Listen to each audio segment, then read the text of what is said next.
అందరికీ నమస్తే అండి. పాపం జోగి రమేష్ ఏమనుకుంటున్నాడంటే జనాలకి ఏమీ తెలియదులే, జనాలు అందరూ కూడా పిచ్చోళ్ళు, మనం ఏం చెప్తే అది వింటారు అని చెప్పేసి అని అనుకుంటున్నాడు. నిన్న ప్రెస్ మీట్లో చాలా మాటలు మాట్లాడాడు. అంతా అయిపోయింది, అందరూ మర్చిపోతున్నారు అన్న టైంకి వచ్చి ఒక ప్రెస్ మీట్ పెట్టి పెంట పెంట చేసేసాడు.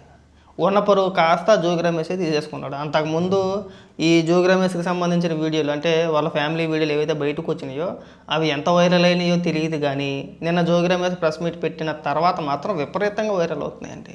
అలాగే ఇంకొక లేడీ జోగి రమేష్ ఎవరో లేదంటే మా ఎక్స్ అనుకుంటా పని, అదొక వీడియో. ఆ వీడియో మనం వినిపించం కానీ చెప్తున్న ఉదాహరణకి ఆ వీడియోలన్నీ ఇప్పుడు వైరల్ అవుతున్నాయి. అయితే నేను మాట్లాడుతూ ఆ వీడియోలన్నీ ఫేక్ అండి, ఏయో ద్వారాగా క్రియేట్ చేశారని మాట్లాడుతున్నాడు. ఒకసారి ఏమని మాట్లాడుతున్నాడు వినిపిస్తా చూడండి.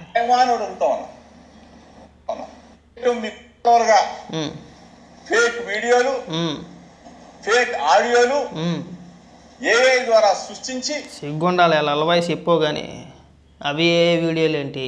ఏ వీడియో అయితే ఒక పీసో 2 పీసులో ఉంటాయి మ్యాక్సిమం, పోనీ 3 వేసుకో.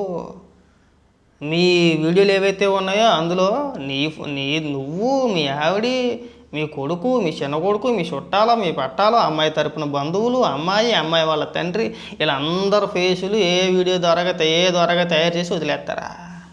ఇంకెవరికి ఏం పని ఏమీ లేదా? అసలు ఏ వీడియోలకి ఒరిజినల్ వీడియోలకి తేడా తెలియని ఎరిపప్పలు అనుకుంటామంటే మేమన్నా?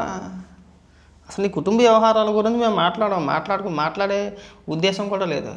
కానీ నువ్వు నిన్న ప్రెస్ మీట్ పెట్టి పెద్ద పెద్ద మొదటి మాటలు మాట్లాడి చూసావా, అది మాకు నచ్చలేదు. దానికి కూడా చంద్రబాబు నాయుడు గారు, నారా లోకేష్ గారు కారణం పట్ట. అంటే మీ అబ్బాయి సంసారం చేయకపోయినా కానీ కారణం, దానికి కూడా కారణం చంద్రబాబు నాయుడు గారే. అసలు మిమ్మల్ని చెప్పించి కొట్టాలి ముందు. మీ అబ్బాయికి మ్యాటర్ లేదని తెలిసి కూడా పెళ్ళింది చేయకూడదు కదా, తప్ప కదా. మ్యాటర్ లేదని చెప్పి నేను చెప్పట్లా, మీ అబ్బాయి ఒప్పుకున్నాడు. ఆ వీడియో ఇదిగో విని తగలాడు. ఏదో సంతోష పెడదామని, సరే పెట్టలేకపోతున్నా, అది వేరే విషయం. ఇప్పుడు నేను వాడిని ఏం అనుకున్నా, వాడు ఇప్పుడు ఏడ్చినా చేసినా ఏమి చేయడానికి ఏం లేదు. ఇప్పుడే అప్పుడు ఉన్న పరిస్థితుల్లో అందరి మాటలు అందరి అంటే ఆ వాతావరణానికి నేను ఆ ప్రెషర్ ఫీల్ అయ్యి నేను ఈ పెళ్లి ఒప్పుకున్నా. ఒప్పుకొని నేను మంచిగా ఉన్నామని చేసుకున్న తర్వాత మంచిగా ఉంటుందేమో, మెంటల్గా ఫిజికల్గా అన్నీ బాగుంటాయేమో అనుకున్నాను. ఫిజికల్గా నా వల్ల అంటే మనం అందరికీ చెప్తున్నాను, ఫిజికల్గా నా వల్ల కావట్లేదని చెప్పేసి ఎవడు చెప్తున్నాడు? మీ అబ్బాయి చెప్తున్నాడు. నువ్వు నేను పెద్ద పెద్ద ఉపన్యాసాలు ఇచ్చావు. గన్ అంటే గన్లో బుల్లెట్ అండి, రేంజ్ అంటే పవర్ అండి. మా అబ్బాయి అరుంధతి సినిమాలో పశుపతి అండి, పాత సినిమాలో గిరిబాబు అండి, మామూలుగా ఉండదండి, నాయని డ్యాన్స్ చేస్తాడండి, బుసలు కొట్టేస్తాడండి అని మాట్లాడు. సరే పోనీ, అదేదో మీ కుటుంబ వ్యవహారాలు అని చెప్పేసి అనుకోవచ్చు. కానీ ఆ అమ్మాయిని 3 సార్లు చంపాలనే ప్రయత్నం చేశారు. మేము చెప్పట్లేదు, మీ కోడలు మేఘన ఎవరైతే ఉన్నారో ఆవిడ పోలీసులకు ఇచ్చిన కంప్లైంట్లో క్లియర్గా మెన్షన్ చేశారు, నన్ను 3 సార్లు చంపాలనే ప్రయత్నం చేశారని. అర్థమైందా? అందుకు మాట్లాడుతున్నాం మేము. ఒకరిని పెళ్లి చేసుకొని కావాలని చెప్పేసి వాళ్ళని మోసం చేసి వాళ్ళ దగ్గర డబ్బులు తినేసి పైకి వాళ్ళు ఏమైనా మాట్లాడుతున్నావు, నువ్వు సుధపోసలకి ఇక్కడికి వచ్చి కవరింగా. ఇంకొక వీడియో వినిపిస్తాను, బాగోదేమో కానీ ఫేస్ చూపించాను కానీ ఆడియో వినిపిస్తా.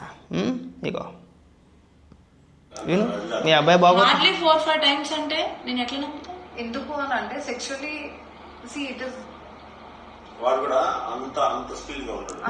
ఈ వీడియో రికార్డ్ చేసేది ఎవరు తెలుసా?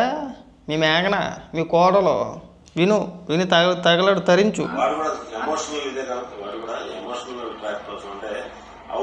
ఎమోషనల్లీ ఈస్ కనెక్టెడ్, బట్ అది లేదు అంటే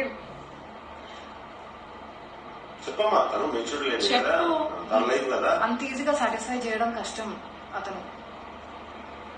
నిజం చెప్తున్నా, అంత ఈజీగా సాటిస్ఫై. అందుకే నాకు అతనితో emotional bonding, not physical bonding.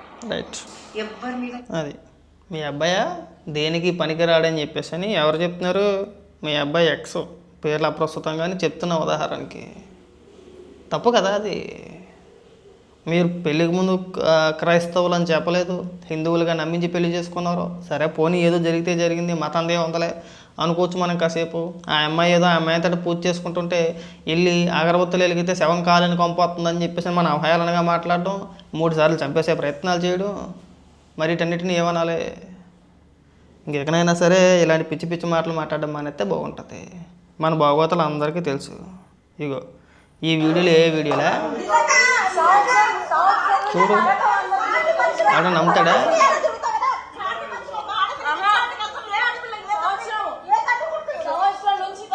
అది ఇక్కడ కూర్చున్నది నువ్వే కదా, మరి ఇది ఏ వీడియో అనేది? వద్దు, అయిపోయిన సంఘటనని మనం తవ్వుకోవడం వల్ల ఉపయోగం లేదు. అనవసరంగా మీ అబ్బాయి పరుగు తీయొద్దు. ఇంకా చాలు, మీ అబ్బాయి పనిపడతాను మన అందరికీ తెలిసిందే. ఇంకా ఇవన్నీ కట్టిపెడితే బాగుంటుంది. ఉన్న పరువు తీసుకోవద్దు. ఇంకా చాలా వీడియోలు ఉన్నా బయటికి రావాలంటే, కానీ అవన్నీ చూపిస్తే మళ్ళీ ఎడుతూ మళ్ళీ నువ్వు నా మీద కుట్ర పన్నారు అంటావు. ఇంకా పెద్ద పెద్ద మొదల మాటలు మాని మళ్ళీ బీసీలు తీసుకొచ్చి బీసీలు ముందెట్టి ఈ అప్పాబాయ కూరలు చెప్పొద్దు.